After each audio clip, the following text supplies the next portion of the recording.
Today's video, we're going to be checking out the new Diamond Select Ghostbusters Series 7. This is We're Back, Egon Spengler.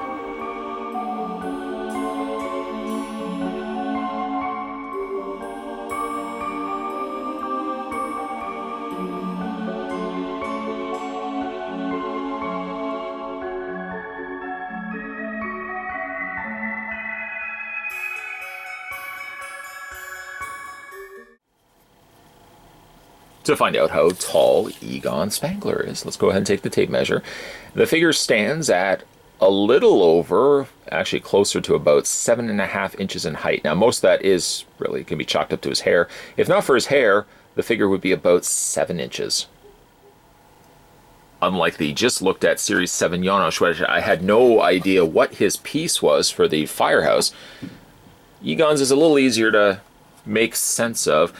This is going to be basically the side of the door frame here, and the door is going to hinge right here. So this gives you an idea, a rough idea as to how big this thing's going to be, where you only really have one component, and it's going to be, I believe, twice as high. This piece is already taller than one of the Ghostbuster figures. So, man, I do kind of regret that I didn't collect these. The rooftop from the, I guess, not the first wave, but like the first series of waves, was clearly way too big. There's no way I would have been able to have space to fit this. However, the Ghostbuster Firehouse, I think now looking at it, I really regret that I didn't start collecting that right from the beginning, because I'm going to continue to collect Ghostbusters.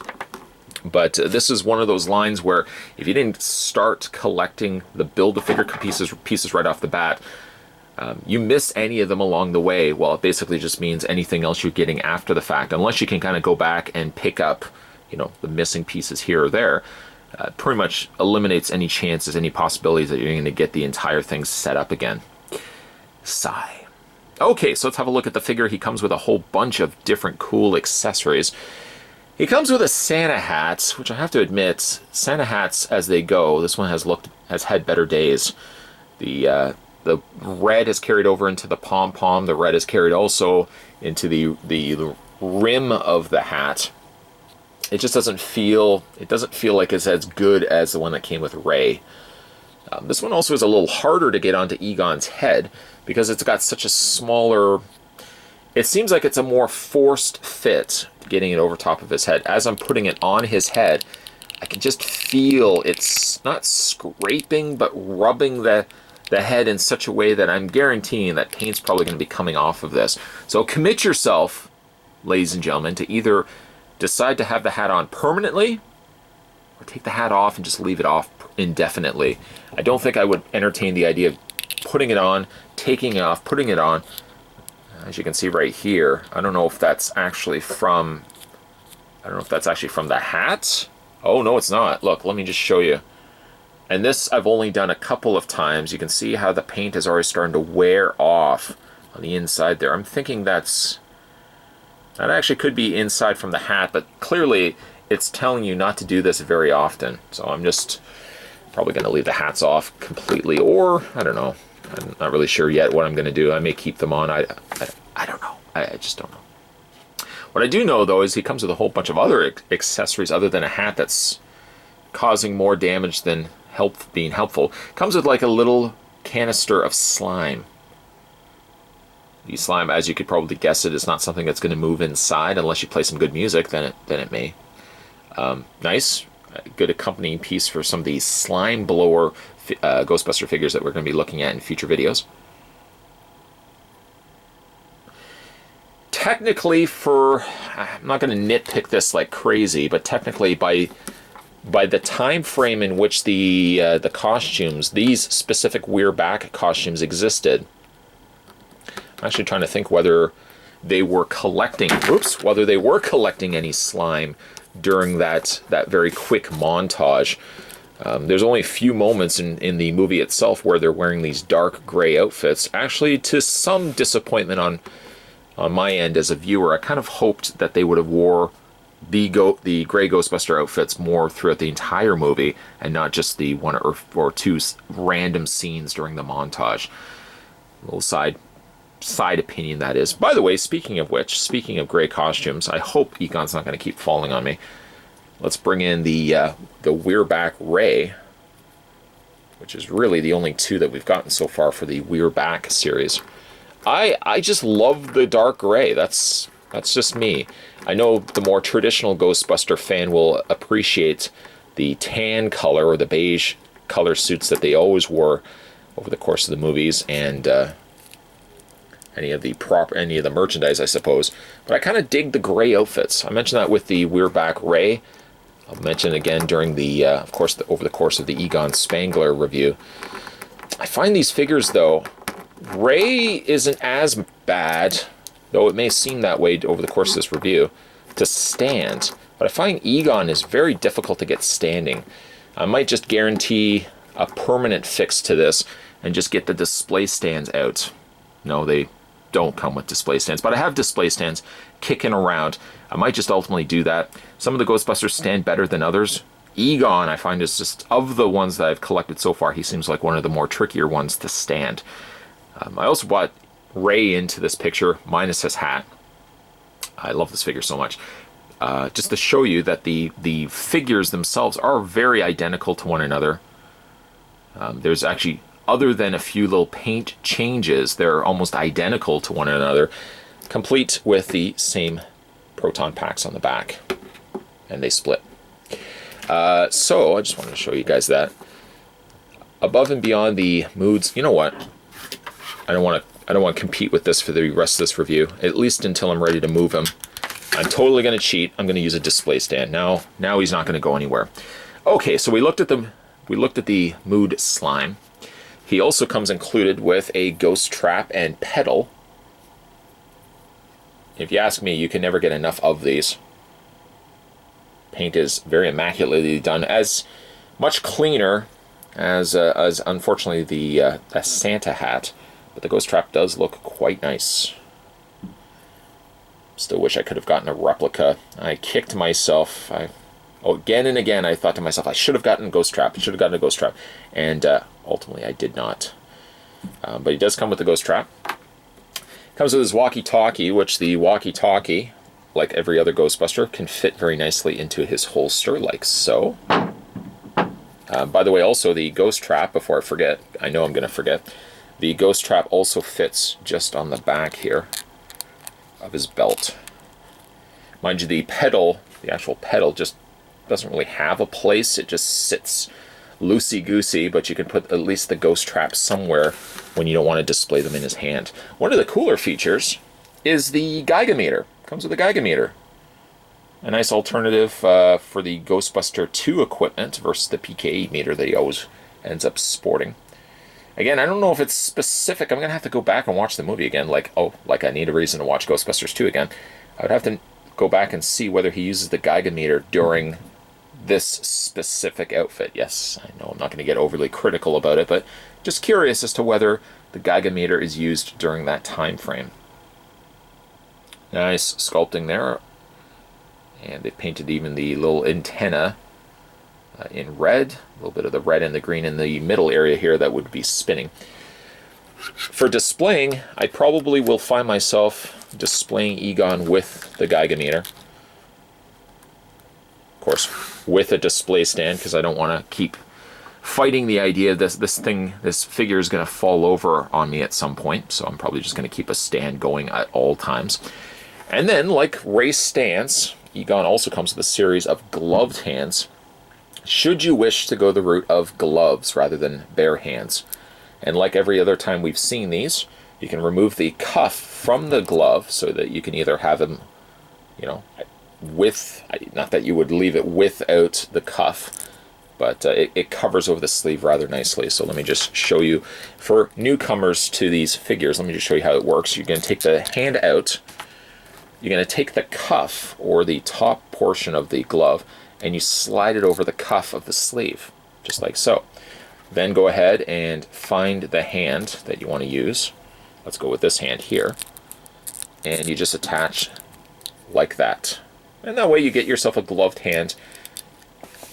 I suppose in theory they could have just had the this part of the glove already attached to the hand, but it's much more easier just to fit that over your sleeve yourself rather than trying to wiggle everything into the socket. Let's go ahead and take them off the stand, but I'm keeping this in close proximity. I'm gonna need it. Even though the figure has a tough time standing, I'm otherwise pretty happy with how the figure turned out. I'm going to go ahead and take the ghost trap off as well.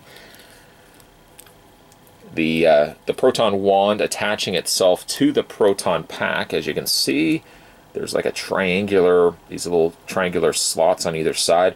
It fits right here. Sometimes it doesn't fit the greatest, other times it fits really well, but that's where you would want to attach it to the Proton pack. This one does not. This figure also does not have a Proton stream. So, I mean, if you wanted to make you could easily just use one from one of the other released Ghostbuster figures and just attach it to if you so wanted to. But the weir back variants of the Ghostbusters, I probably will not find myself using as Proton streams. I probably would have them displayed in a diorama, maybe with the Santa's hat. I don't really know, but I definitely would not have them busting ghosts, so to speak. So let's have a close-up look at Egon's face. Despite all the time we've spent looking at the figure, we really actually haven't looked at his face, which, despite the few little hiccups of having the paint scraping off of his hair, is an otherwise pretty decent figure. It's not perfect, as you can probably see it here with the coloring of the skin, far beyond the scope of the ears into the actual hair as well. This ear is not so much the issue. You realize quickly that Harold Ramis, the actor, had very large ears, depicted here also in figure form. He also has the glasses without lenses. They've put no lenses in there, not to then distort the eyes, which is good. I like that.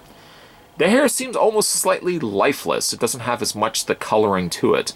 But then if you really look at Ray, bringing him in once again, Ray has the same thing. I guess it's maybe just because Egon's hair is slightly shinier that it comes across a little bit more artificial than Ray's.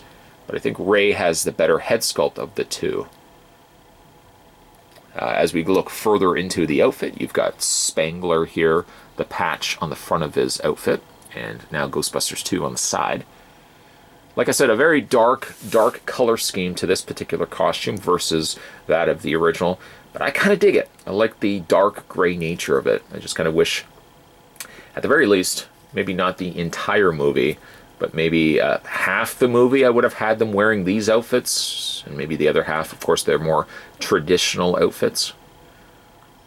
I'll also notice there's a little bit of black paint that's carried its way up, creeping its way up into Egon's neck, a very long neck on Egon. It doesn't appear that the Proton pack is removable, whereas some of the other figures have had the option to remove these.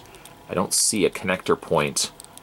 Normally you can like detach it from here. I guess they really should make it just across the board, because I've noticed that some allow you to and others don't. This one doesn't seem like it has the means to remove it.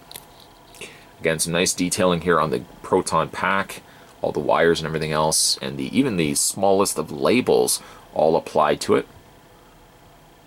Still blows the Mattel Ghostbuster figures out of the water, if you ask me.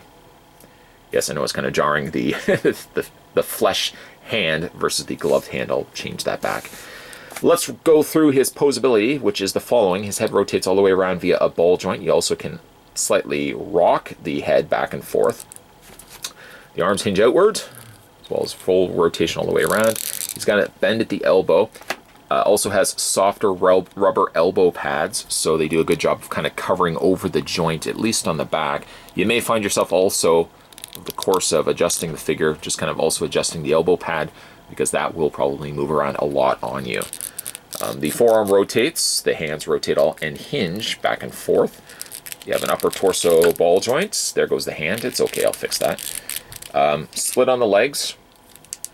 He has a forward and back on the leg as well, a top swivel cut on the thigh, double hinge on the knee, and then when you get to the feet, these feet that just don't seem to want to keep the figure standing, he has the hinge up and down, doesn't seem like it rotates, and he's also got the ankle pivot. Maybe before we go to final looks, let's go ahead and take the gloved hand off and replace it with the regular flesh hand. And there you have one Egon Spengler, who, by the way, they are back. Personally, I didn't mind the idea of displaying these figures with the Santa's hats, but now seeing what the Santa hat is doing to Egon's poor head, I may choose just to ultimately leave the hats off altogether. Nice touch by Diamond Select. It did work a little bit better with Ray. It seems like the hat is very tight though on Egon's head, and I really don't want to risk scraping off either paint on his head or scraping off the paint on the hat onto his head. So might just leave that off for this go around. Still, for the We're Back versions of the Ghostbusters, I love the dark gray color scheme, which is a nice contrast to the otherwise lighter shades that we got with the normal Ghostbuster outfits. Of course, already getting a Ray, and now having an Egon, I'm sure time will tell. It won't take very long at all for Diamond Select to release a Peter Venkman and Winston Zeddemore, also in the gray color scheme, and then I can finally have all 4 figures on display. His accessories are on par with what you would normally get with the Ghostbusters, although it's a nice touch to include also the Geiger meter, which is something I'm most definitely going to be displaying the figure with. So all around, not a bad looking figure. It's obviously more kind of catering to a repaint category than a brand new figure, but I think in this case the We're Back dark gray color schemes more justifies than anything else the idea of repainting these figures. If you ever could come up with a repaint for the Ghostbusters, the We're Back dark gray color scheme is definitely the way to go. These figures are now currently available in your comic book stores and some retail stores, although if you do get these in retail stores, of course you will sacrifice the Ghostbusters Fire Hall component pieces. So if you want to be building the Firehouse, you may want to stick to more of the comic book store releases that are going to have those extra pieces. And yes, I do regret that. Certainly stay tuned, guys. More videos are going to also be coming your way. If you want to go back and have a look at some of my previously looked at Diamond Select Ghostbuster figures, there's a whole playlist that you can check out. So go and do that. Also more videos to come, guys. More Ghostbusters and non-Ghostbuster related videos. So hopefully that will cater to Ghostbuster fans and non-Ghostbuster fans, if there are such a thing as non-Ghostbuster fans. Thanks for watching, as you always do, guys. I'll see you next time.